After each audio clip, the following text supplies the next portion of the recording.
Let's get into our discussion of hacking, BYOD, and unmanaged devices. What are we dealing with here? It's the internet of everything. We're talking about everything from refrigerators and washing machines to laptops to iPhones, you name it. These things are active and they can do really bad things to us if we're not careful in managing those devices. Really, if we think about managed versus unmanaged, it comes down to what we have visibility into and control over versus not. And the reality is the majority of our devices fall into the second category. Trying to manage mean time between failure and keeping that as long as possible is going away. We have to start looking in the other direction. Mean time to repair. So if I can detect very quickly and I can react very quickly and I can shut down whatever the problem is, right, I minimize the damage. This question that just came in from Eli Migdal, who's the CEO of Board, is what is the best way to connect the zero trust approach with BYOD? Isn't a full zero trust approach, doesn't really care if they are managed or not?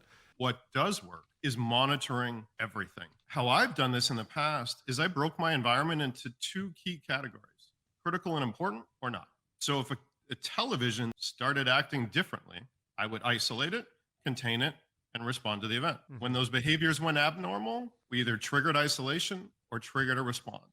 This question comes from Idan Gore. In a work from home nowadays, do you try to better assess or upgrade the security of your workers' home networks? What are layers below that are not nearly as costly that you're seeing some of your clients doing? We've seen a lot of folks implement ZTNA or SASE capabilities.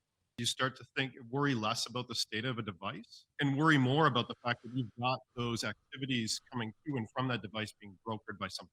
What lessons can you learn if you're in a not managed, highly regulated environment like yours? If you're a regular medium-sized business, what lessons could you impart to them?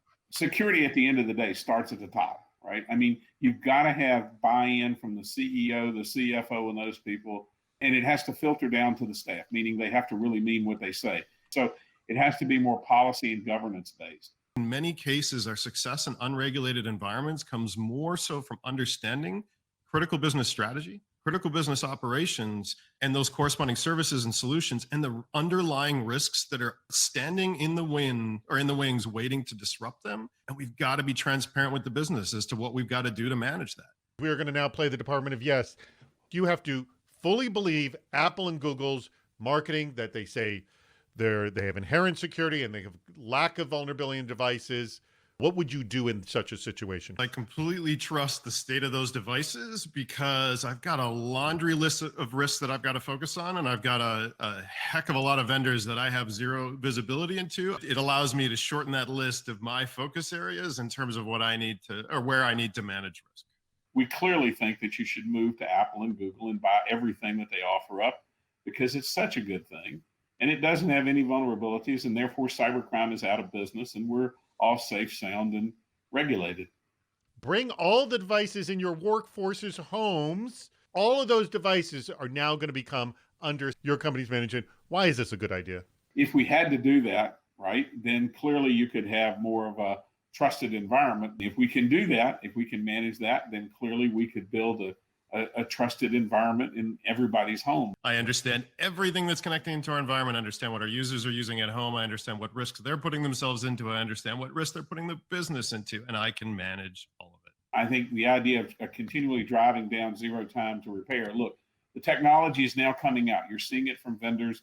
It's called, we're using SOAR technology, right? Mm-hmm. We're doing automated response. So when we see something, at least in certain classes of abnormal behavior, when we see that happen, we immediately block. We block out of an abundance of caution. And then if the block was wrong, meaning that we impaired something in the business, we can correct that. Dutch, what are the two bad ideas in this what's worse scenario?